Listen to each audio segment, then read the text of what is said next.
덕을 세운다. 고린도전서 13장 4절부터 7절까지 말씀을 한번 같이 읽어보도록 하겠습니다. 고린도전서 13장 4절부터 7절까지 말씀입니다.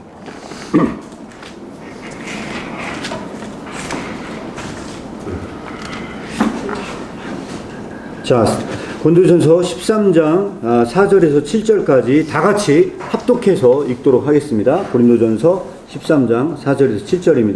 다 같이 함께 합독하겠습니다. 시작. 사랑은 오래 참고 사랑은 온유하며 투기하는 자가 되지 아니하며 사랑은 자랑하지 아니하며 교만하지 아니하며 무례히 행치 아니하며 자기의 유익을 보지 아니하며 성내지 아니하며 악한 것을 생각지 아니하며 불의를 기뻐하지 아니하며 진리와 함께 기뻐하고 모든 것을 참으며 모든 것을 믿으며 모든 것을 바라며 모든 것을 견디느니라.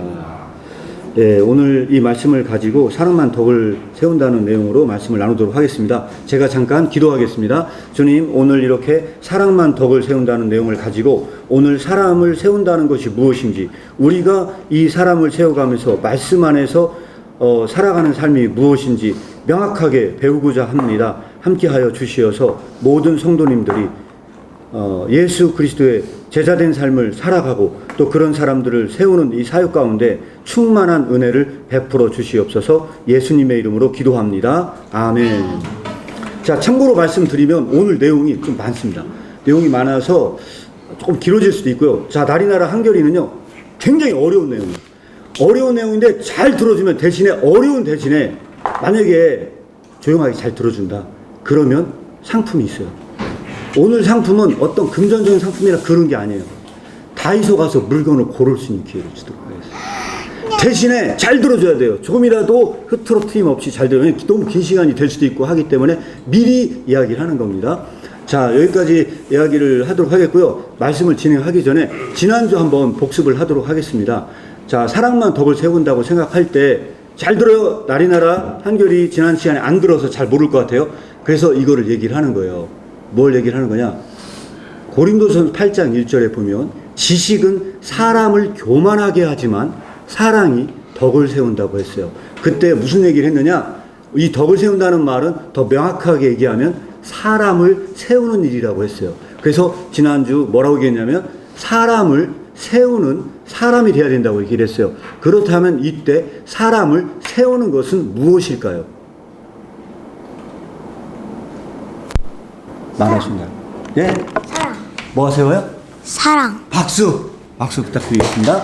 여기에서 우리는 중요한 걸 잘 얘기했어요. 우리가 사람을 세우는데 우리는 인간적인 착각을 할 수 있어요. 내가 저 사람을 세웠지.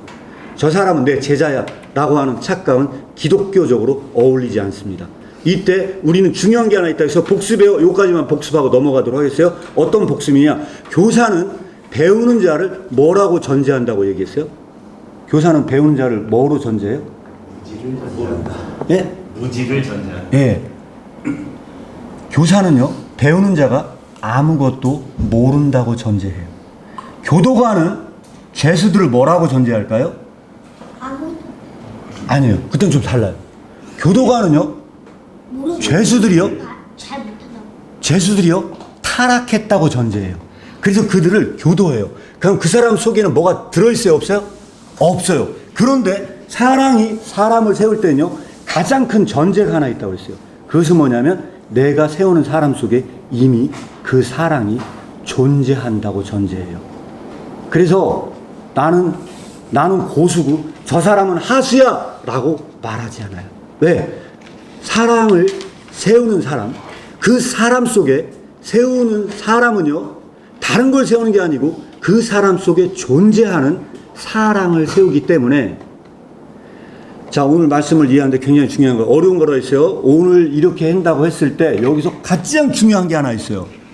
가장 중요한 게 하나 있어요. 이거를 오늘 배우는 게 핵심적인 목표입니다. 그래서 이 말씀은 이 사랑을, 그래서 우리 고린도전서 13장을 읽었지만요, 이 13장 내용을 다 나누기는 어렵고 일부의 내용을 나누도록 하겠습니다. 자, 보도록 하겠어요. 오늘 중요한 주제는 이 두 가지를 얘기하려고 하는 겁니다. 두 가지는 뭐냐면 순교의 의미를 우리가 한번 다루고자 합니다. 예. 이 망치는요, 빵! 다 때려 부셔요. 그래서 다 때려 부시는 파괴와 세움의 의미를 이해하는 겁니다. 이 두 가지를 오늘 이해하는 것이 가장 중요한 거예요. 네? 뭐라고요? 순교가 뭔지 모르겠죠? 순교는요, 진리를 위해 목숨을 버리는 걸 순교라고 그래요. 여기 보면요, 어떤 사람들이 막 지금 죽기 직전의 상태예요. 막 살려주세요 매달리는 것 같기도 하고요. 그래서 뭐냐면 순교라는 건요, 피 흘리고 죽는 거예요. 이걸 순교라고 그래요. 그럼 순교는 쉬워요? 어려워요? 어려워요. 우리는 다른 나라에 가서, 근데 순교는 예, 다른 나라에 가서 복음을 증거할 때 그것은 어려울 수 있어요. 우리가 총알을 죽을 수도 있어요. 맞아요. 그럴 수도 있어요. 그래서 조심해야 돼요. 알았죠? 자, 그러면 여기에서 순교의 의미가 뭔지를 알았는데 오늘 이야기를 설명할 건데 이 이야기가 너무 어려운 이야기예요. 잘 들어야 돼요. 오늘 이야기 어려운 이야기예요. 그래서 얘기를 하는 거예요. 자, 니체가 도덕개혁이라는 책이 있어요. 이 니체의 도덕개혁이라는 책에서는요, 기독교를 비판하고 있어요. 기독교는 너무 약하다는 거예요. 그래서 기독교는 무슨 도덕이다? 저기서 주인 도덕과 노예 도덕이라고 했는데 니체는 기독교를 비판할 때 뭐라고 얘기했을까요? 주인 도덕이라고 얘기했을까요? 노예 도덕이라고 얘기했을까요? 노예도덕. 박수. 잘 생각했어요. 기독교를요, 니체는 노예 도덕이라고 했어요. 왜 노예 도덕이라고 했느냐? 그거는 기독교를 네. 기독교를 파괴하려고. 기독교를 파괴하려고. 박수. 맞아요. 그러려고 했어요. 기독교를 파괴하려고 한 거예요. 이렇게 잘 따라주면 다이소에 가서 물건을 살 기회를 얻을 수가 있어요. 왜?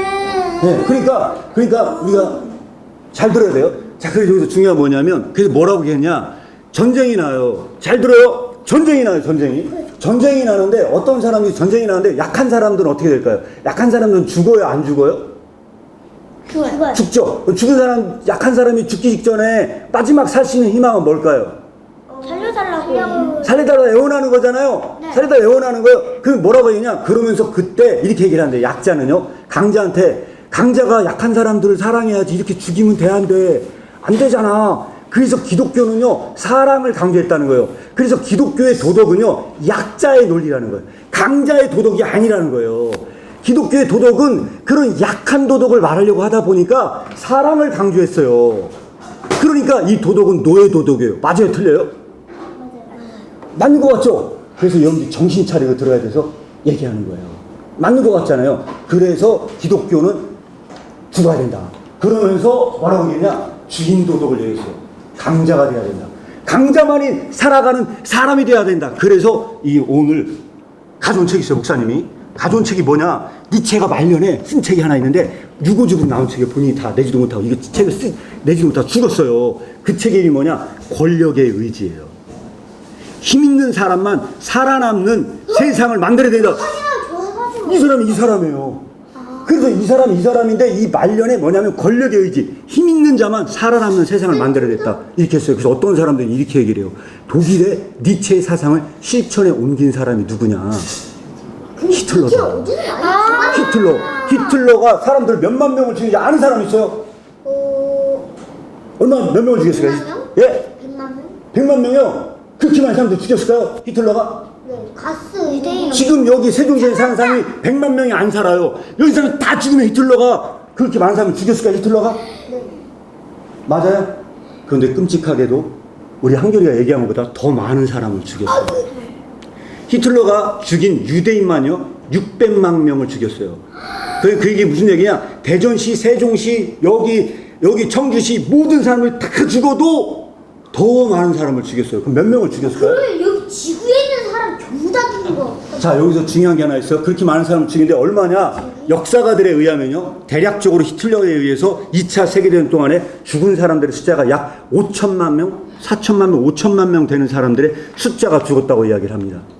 그러면 이게 뭐냐? 힘 있는 사람만 살아남는 세상을 만들기 위해서 만든 강자의 도덕은요, 이와 같은 결론에 도달했는지도 몰라요.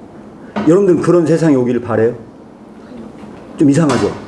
그래서 그 이후에 니체의 후예들이 나타났어요. 니체의 후예들은요, 기독교를 파괴하려고 하잖아요. 아이러니하게도, 잘 들어요! 뭘 똑바로 잘 들어야 돼요. 이거 굉장히 중요한 얘기예요. 니체의 후예들은요, 기독교를 파괴하려 하지 않았어요. 이유가 뭐였을까요? 오늘 그 이유가 다음. 자기가 기독교보다 더 높은 사람이에요? 기독교를 왜 파괴하지 않았냐? 뭐라고요? 자기가 기독교보다 더 높은 게. 박수. 틀린 말이 아니에요. 정말로 그럴 수 있어요.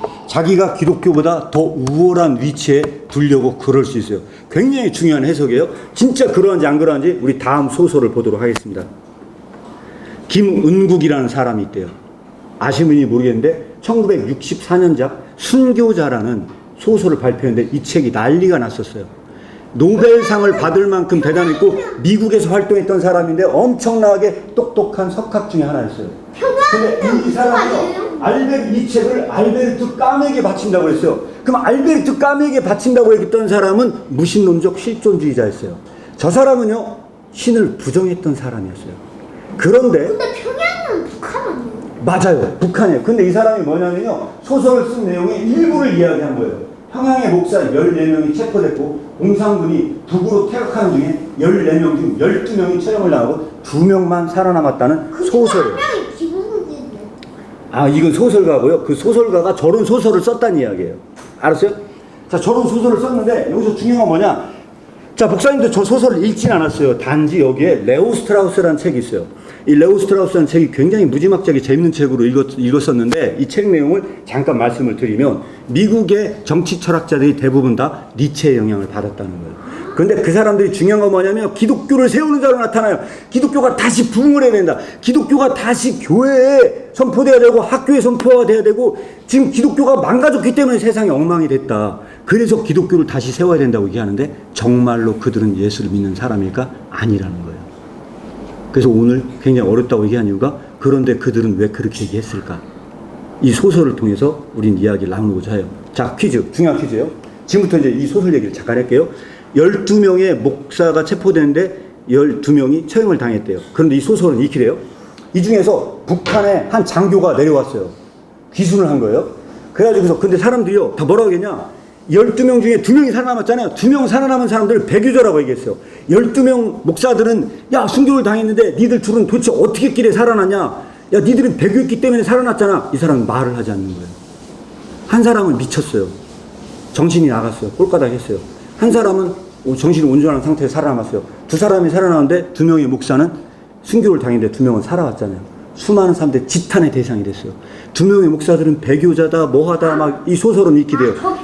저 북이라고 써있는 데가 북한. 맞습니다. 그래서 그렇게 막 돌팔매질하고 막 그랬어요. 근데 어느 날 그 북한 장교가 기순을 하더니 그 사람이 진실을 말하겠다고 나왔대요. 진실을 말하는데 뭐라고 하냐? 내가 진실을 말하겠다. 그런데 저 12명의 목사들은 순교해서 죽은 게 아니다. 저 12명의 목사들은 살려달라고 애원을 했다. 뭐라고 하냐? 심지어 이렇게까지 얘기합니다. 그 소설에는요, 개같이 애원을 했다. 그런데 인정사정 없이 다 죽였다. 근데 그 중에 살아남은 한 명은 그 목사만 하나님은 계시지 않습니다. 그것은 다 거짓말입니다. 라고 했기 때문에 살아남았고 미친 사람은 왜 미쳤냐? 솔직히 말하지만 하나님은 계시지 않는다. 그 얘기를 듣자마자 그 사람은 미쳤다. 근데 공산당들이 그 목사는 저 사람 미쳤으니까 내버려 두자 해서 살아났다는 거예요. 그 소설은 그런 얘기로 시작돼요. 근데 이렇게 해서 소설이 딱 끝나거든요. 미치면 살아나 미치면 더더욱 죽여야지. 그렇잖아요. 완전 이상해요. 그래가지고 이 소설은 그런데 그런 살아남았거든요. 그런데 어느 날 그 아내가 이 살아남은 이 목사가요 배교자라고 하면서 결국은 감옥에 구속도 들어갔어요. 왜? 저 사람은 배교자야. 공산당에 저 옹호했기 때문에 살아남은 사람이야. 그러니까 저놈은 가둬야 돼. 옛날에 이념이 굉장히 무서웠어요. 그래서 그 사람이 옥에 갇힌 거예요. 그랬더니 아내가 찾아온 거예요. 아내가 와서 얘기를 해요. 정말 진실을 말해달라. 당신은 지금 누명을 쓰지 않았냐. 당신은 배교자가 아니다. 그러니까 당신이 억울하게 이러지 말고 나에게 진실을 말해달라 이야기를 해요. 이 소설은 정확하게 이런 건 아니지만 워딩을 대충 제가 옮기자면 이렇습니다. 내가 진실을 말하겠다. 여보, 내가 진실을 말하겠는데 나는 목사지만 하나님은 계시지 않아. 그렇지만 내가 이걸 선포할 수밖에 없어. 왜? 내가 하나님 없다고 떠들어대면 너무 많은 사람들이 상처를 받아. 그래서 나는 교회 하나님 계시다고 말할 수밖에 없어. 얘기를 듣는 그 순간 아내가 충격을 받았대요. 그리고 얼마 되지 않아 그 아내가 죽었대요. 그래서 이 사람은 어떤 생각을 하게 되느냐? 이런 생각을 하게 돼요. 이 진실은 절대 말하면 안 된다. 이 진실을 말하면 사람들이 죽는다. 하나님이 계시지 않는다는 걸 말하면 이렇게 사람들이 죽어간다. 그러니까 이거를 절대 말하면 안 되고 끝까지 숨겨야 된다 하고 그 목사는 끝까지 진실을 말하지 않고 숨겼대요. 그게 이 소설의 이야기예요.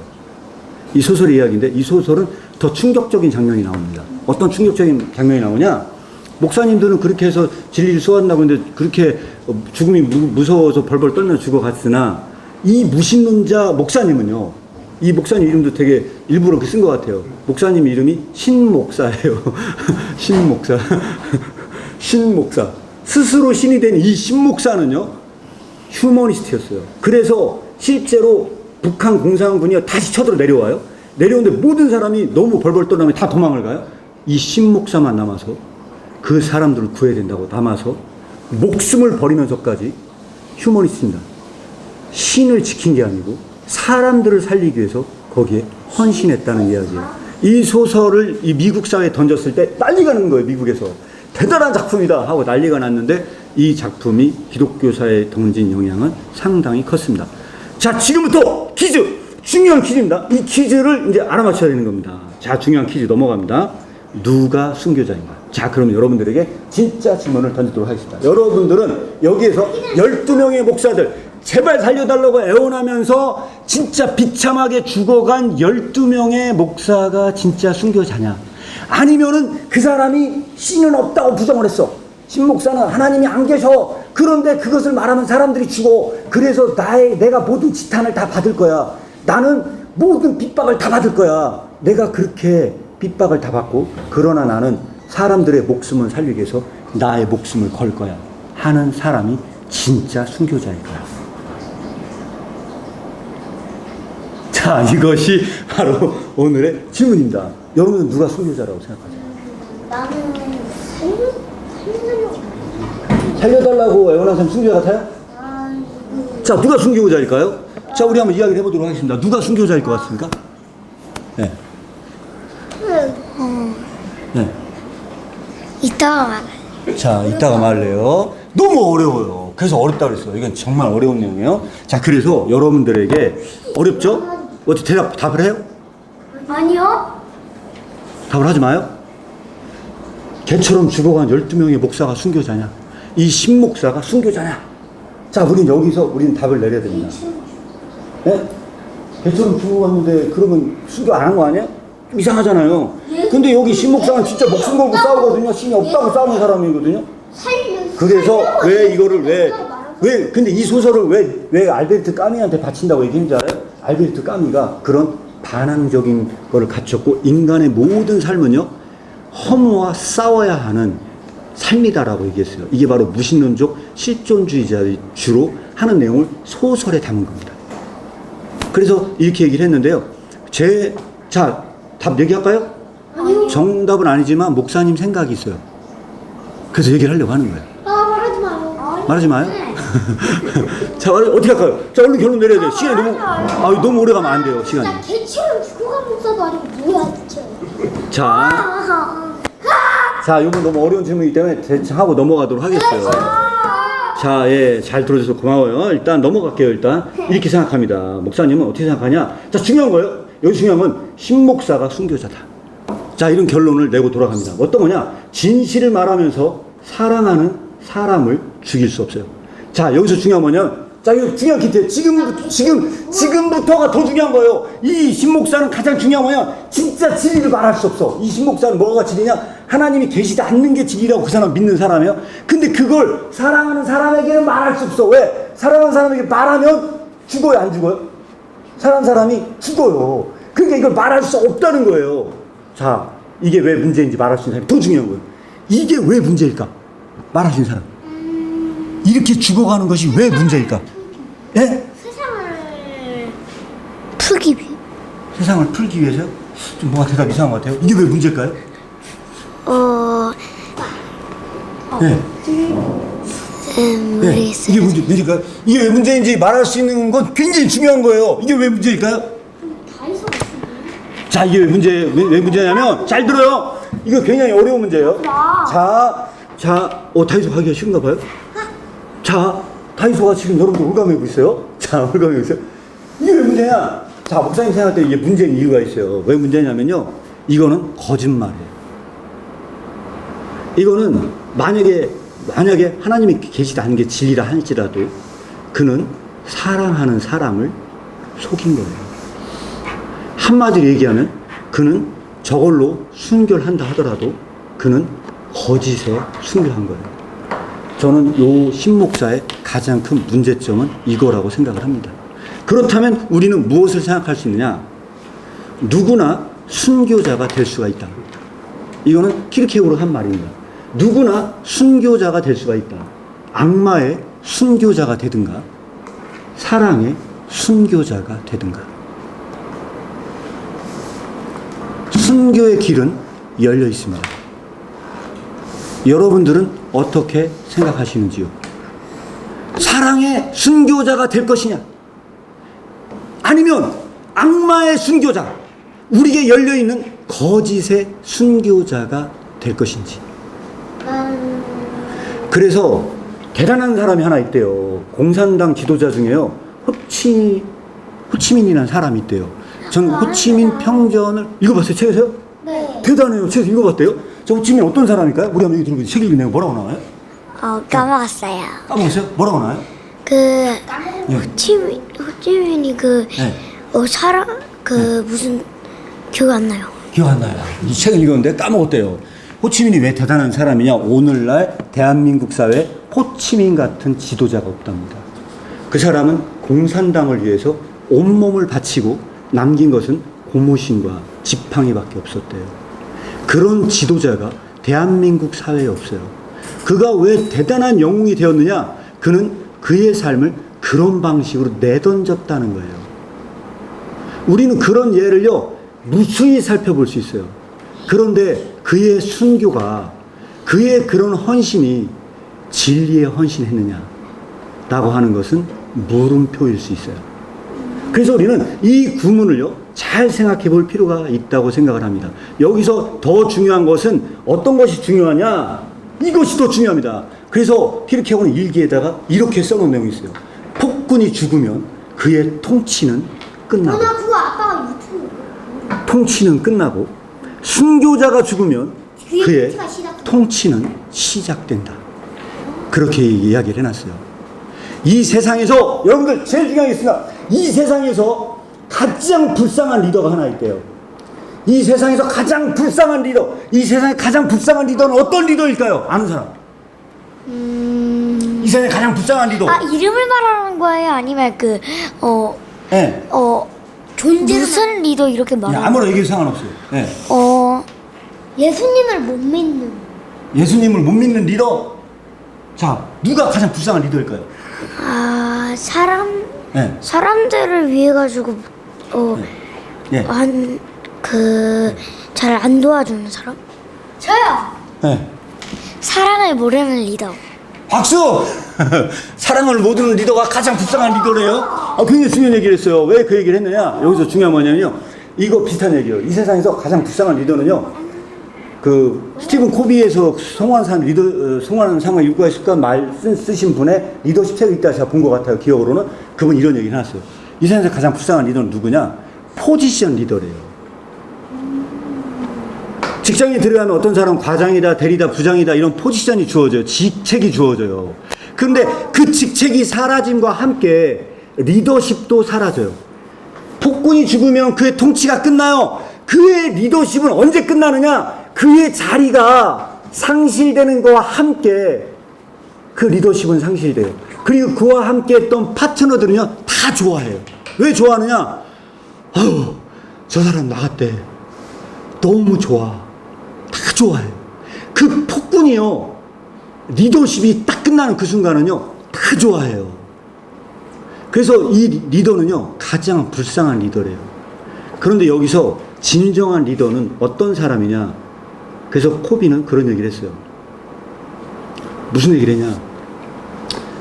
존경에 의한 리더십을 발휘한 사람. 존경에 의한 리더십을 발휘한 사람은요, 포지션을 상실해도, 그가 그의 직책을 상실해도요, 그를 찾아가는 사람이 있대요. 그를 기억하고 그를 찾아가는 사람이 있대요. 그런데 그가 죽잖아요. 그가 죽으면요 그 사람을 더 기억하는 사람이 생긴대요. 이해가요? 그런 리더십을 발휘한 분이 누구냐? 예수 그리스도래요. 그래서 그분께서는 죽은 지 2000년이 돌아신 됐는데도 불구하고 여전히 그분을 따르는 자가 존재한대요. 그래서 우리는 사람을 세울 때 어떤 원리로 배우느냐라고 할 때 우리는 이 말이 생각이 나야 돼요. 폭군이 죽으면 그의 통치가 끝나고 순교자가 죽으면 그의 통치는 시작된다 라는 말로 우리는 요약할 수 있습니다. 그래서 아직 우리가 순교에 대해서 다는 말씀을 못 드렸습니다. 그런데 대략적으로 우리는 순교의 길은 열려있다. 그런데 오늘 여러분들 제 얘기를 하는 것은 오늘 본문과 관련이 없는 얘기가 아니고 오늘 본문은 사랑 이야기를 하다가 여기까지 왔어요. 사랑 이야기를 하다가 여기까지 왔거든요. 그래서 오늘 말씀을 다 나누기는 어렵고요. 여기 무슨 얘기를 하고 있느냐. 오늘 사랑장에서는요. 사랑은 오래 참고로 시작을 해요. 오래 참는데요. 사랑은. 그리고 나서 쭉 가다 보니까 5절에 무례히 행치 아니하며 자기의 유익을 구하지 아니하며 성내지 아니하며 악한 것들을 생각하지 않는다고 이야기를 합니다. 오늘 여기서 여러분들과 나누고 싶은 이야기는 5절입니다. 5절. 5절에 뭐라고 얘기하냐면요. 무례히 향치 않는데요. 자기의 유익을 구하지 않는데요. 성을 내지 않는데요. 오늘 이 구절을 해석하는 것이 미션입니다. 왜 그러냐? 우리가 이 사랑장에 나와 있는 이 사랑 이야기는요. 엄밀하게 이야기하잖아요. 좀 이해가 잘 안 가요. 왜냐하면 우리가 통상적으로 얘기하는 사랑은 아니에요. 이거를 사랑이라고 말할 수 있을까? 사실은요. 굉장히 헷갈려요. 어느 정도 헷갈리느냐? 결혼해서 부부싸움을 해본 사람은 저는 알 거라고 생각을 해요. 왜 그걸 알 거라고 생각하냐? 처음에 우리가 사랑한다고 하면서 남녀간의 사랑에 빠지잖아요. 저는 100% 그 대부분은 다 착각이라고 생각을 해요. 그 착각이 언제 깨지느냐? 부부 생활을 하면, 결혼을 해보면요. 싸우고 다투고 그래요. 그러면 우리는 어떤 착각을 하게 되느냐? 아, 우리가 사랑이 쉬웠구나 하고 낭만적 사랑의 이야기, 우리가 살지 않았던 저 과거의 어느 쪽 이야기, 살지 않았을 때 그렇게 영화 보고 데이트하고 다니던 그 낭만적 사랑의 이야기가 진짜인데 여기서 치고받고 싸우면서 애 키우면서 수많은 그 어려움을 극복해야 하는 그 사랑은 이미 우리가 사랑이 식었기 때문에 문제가 된 것 아닌가 해서 이혼을 선포했을 때 성경은 거꾸로 말을 합니다. 견디는 게 사랑이야. 끝까지 참는 게 사랑이야 라고 선포했을 때 우리는 생각이 뒤집힐 수밖에 없습니다. 이때 우리는 무엇을 생각해야 되느냐? 우리는 이때 사랑의 순교자가 될 것인지 앙심의 순교자가 될 것인지 이 갈림길에 놓인다고 생각을 해요. 갈림길에. 그때 그것을 참지 않는 자는요, 성을 낼 것이고 그는 그 순간에 악마의 순교자가 될 거예요. 그러나 그가 끝까지 견딘다는 것, 그래서 그 상황 속에서도 그거를 참아야 한다는 것, 그 사람에게는요 여기서 두세 개의 다툼이 벌어진다고 생각을 해요. 어떤 다툼이냐? 진짜 끝까지 참아야 하는 사람에겐요, 그 참는 자의 그 짐이요, 참는 짐이 너무 무거운 나머지, 그 짐이 너무 무거운 나머지요, 분노하고 시기할 힘이 존재하지 않아요. 그래서 그는 분노와 성을 내야 하는 짐을 질 수가 없어요. 그런데 악마의 순교자는요, 시기와 분노와 갈등의 짐을 져요. 따라서 우린 여기서 어떤 평가를 내려야 하느냐? 아무도 짐을 지지 않는 자는 없어요. 모든 사람들은 다 짐을 져요. 다 짐을 져요. 짐을 안 질 수는 없어요. 사랑을 하면서 그것을 견디면서 수많은 그러한 아픔들을 지고 가든가, 그 짐을 지고 가든가, 아니면은 반대편에서 시기하고 질투하고 분을 내고 하면서 그 짐을 지고 가든가. 단 한 명도 짐을 지지 않은 자는 없다. 그리고 순교의 길은 열려 있다. 너는 사랑의 순교자가 될 것이냐, 아니면 악마의 순교자가 될 것이냐. 전 이 선택만 남아있다고 봅니다. 그리고 나서, 자, 지금까지 잘 들었는데 지금 뭔가 좀 수상해요. 일어났어요. 한 번 더 일어나면, 제가 볼 때는 다이소는 없을 것 같아요. 한 번 더 일어나면 없을 것 같아요. 자, 여기에서 오늘 여러분들에게, 여기 목사님이 옛날에 사놓은 책이에요. 저거 별이 빛나는 밤 아니에요? 맞아요. 그거 비슷한 것 같아요. 그죠? 별이 빛나는 밤이 같아요. 자, 별이 빛나는 밤에 누가 만든 작품이에요? 누구요? 됐잖아요. 자, 이 책에 여기 뭐라고 나오냐? 이렇게 나왔어요. 보라, 저 착하고 의로운 자들을, 그들은 누구를 가장 미워하는가? 그들이 존중하는 가치를 적어놓은 서판을 부수는가? 그 파괴자와 범죄자를 가장 미워한다. 사실은 그가 바로 창조자인 대도 말이다. 보라, 저 온갖 믿음의 신자들을, 그들은 누구를 가장 미워하는가? 그들이 존중하는 가치를 적어놓은 서판을 부수는가? 그 파괴자와 범죄자를 가장 미워한다. 사실은 그가 바로 창조자인데도 말이다. 야, 이렇게 무지막지한 얘기를 했어요.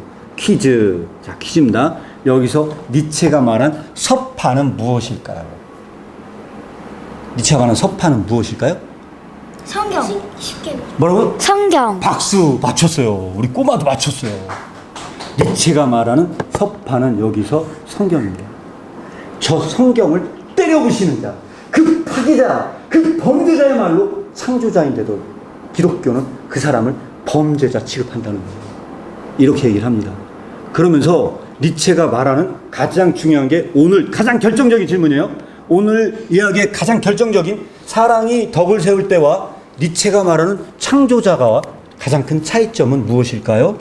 자, 니체가 말하는 창조자와 크리스천의 차이는 무엇일까요? 자, 오늘 이것이 핵심적으로 풀어야 될 질문입니다. 뭔지 아는 사람?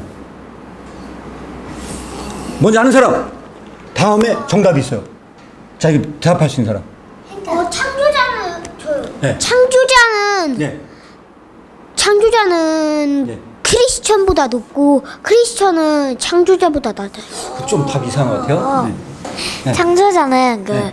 뭐를 창조한 거고, 그리고 크리스천은 창조자를 믿고 따르는 거 아니에요? 자, 결정적 차이 말씀드리겠습니다. 결정적 차이예요. 맞춘 사람에게 이번에는 상금을 주도록 하겠어요. 예, 목사님이. 힌트는 뭐냐? 창조자는요, 니체가 말한 창조자는요, 창조하기 전에 먼저 파괴한다는 거예요. 이게 차이점입니다. 이걸 가지고 그럼 크리스천의 차이점을 뭘까요? 네. 창조자는 크리스천을 세울 수도 있고 파괴할 수도 있는 거예요. 자, 일단 박수. 박수. 정답은 아니지만 일단 박수. 예, 또 얘기할 사람 있어요? 예. 네. 창조자는 네. 네. 창조자는 나라가 네. 말한 거랑 똑같고, 그리고 네. 크리스천은 네.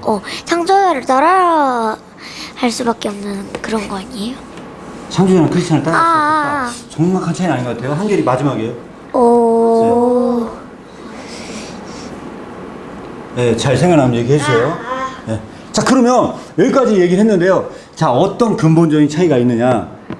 여기서 니체가 말한 창조자는요, 먼저 파괴해요. 사랑이 덕을 세울 때는요, 파괴할 게 있을까요? 없을까요? 왜 없을까요? 왜 사랑이 덕을 세울 때는 파괴할 게 없을까요? 왜 덕을 세울 때는 파괴할 게 없죠?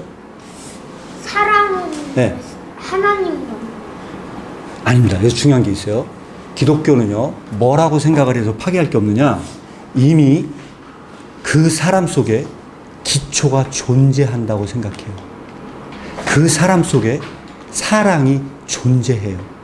우리는 그 존재하는 사랑의 토대 위에 그 토대를 세워나가는 것 뿐이에요. 그러니까 기독교에서 사랑은 아무것도 파괴하지 않습니다. 이것이 가장 큰 차이점인데 이게 성경 말씀에 나와 있을까요? 안 나와 있을까요?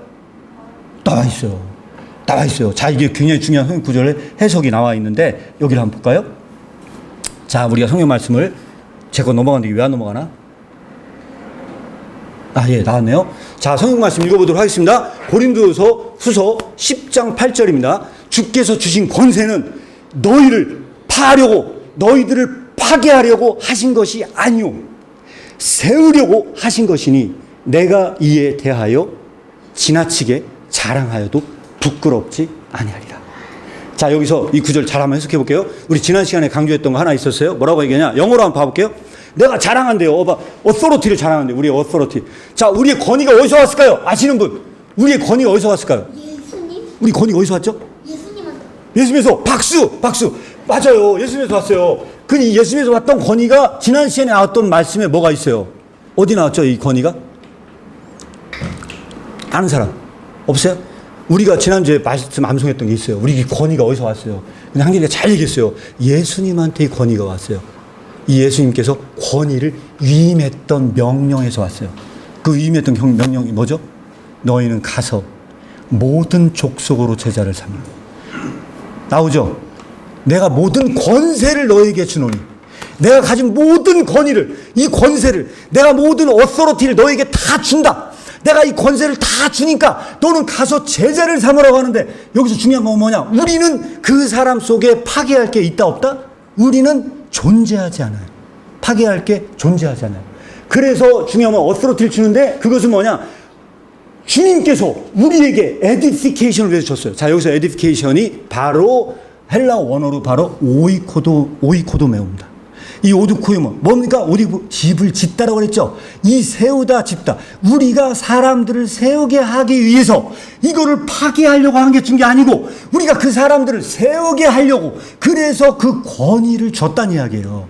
그래서 그 권위를 줬는데 여기 봐보세요. Not for your destruction. 뭡니까? 우리를 파괴하기 위해서 한 게 아니고 우리를 그것을 무너뜨리고 파괴하기 위해서 그런 것이 아니고 우리 속에 있는 그 사랑을 세우기 위해서 그래서 이걸 주는데 그렇기 때문에 내가 이 권위를 부끄러워하지 않는다. 왜 부끄러워하지 않는다? 왜? 나는 파괴할 게 아무것도 없다. 그냥 하나님께서 주신 그 사랑의 토대 위에 우리는 그 사랑을 세워나가는 거기 때문에 니체가 말한 초인 이 파괴자야말로 창조자라고 말했던 이 초인과는 근본적으로 사역하는 방식이 다르기 때문에 저는 이거를 구분해야 된다고 생각을 합니다. 바로 이것이 오늘 가장 나눠야 될 핵심적인 이야기입니다. 여기까지 제가 말씀을 전부 다 나눴습니다. 여기까지 말씀을 나누면서 여러분들에게 저는 도전을 드리고자 합니다. 이 교회는요, 제가 세상적인 말로 하면요, 얼떨결에 세워졌어요. 얼떨결에. 하나님께서 주신 우연한 선물이라고 생각을 해요. 하나님은 그렇게 하나님의 일을 만들어 가십니다. 저는 지난번에 했던 그 시 있지 않습니까? 시. 이 만남은요, 진짜 하나님께서 그 인생 전체를 우리에게 허락하신 삶입니다. 그거는요, 어마어마한 사건입니다. 어마어마한 사건. 그래서 철학자 마틴 부버도 나와 너나 이런 데서 얘기하는 것이 이런 만남과 조우의 사건, 이 사건이 얼마나 중요한 사건이냐. 그래서 상대가 나를 속일까 염려하면서 의심하는 것은 문제가 있다고 생각을 합니다. 저는 상대가 정말로 나를 속인다 해도 믿는 자는 그 속인다 함을 한다 하더라도 뱀같이 지혜롭고 비둘기처럼 순결해야 하는 이유 중에 하나가 그럼에도 불구하고 그 사람 속에 여전히 속이는 자 속에 사랑이 존재함을 믿고 아무리 악한 자가 온다 하더라도 그 사람 속에 이미 사랑이 존재함을 믿기에 그래서 믿는 자는 파괴할 게 없어요. 그냥 그 사람을 사랑으로 세워가는 일만 하시면 됩니다. 그러면은 제가 세운 것이 아니고 하나님의 사랑이 그분을 세워가신다는 것을 경험하게 될 것입니다. 이 카리스 교회가 그렇게 사람들을 세우는 교회가 됐으면 좋겠고요. 여기 앉아 계신 모든 분들 하나하나가 이 사명에 동참했으면 좋겠습니다. 그래서 지상 명령의 과제를 수행하는 교회가 됐으면 좋겠습니다. 저 혼자로는 불가능하고요. 모든 사람들이 각자가 그 역할을 감당했을 때 저는 된다고 봅니다.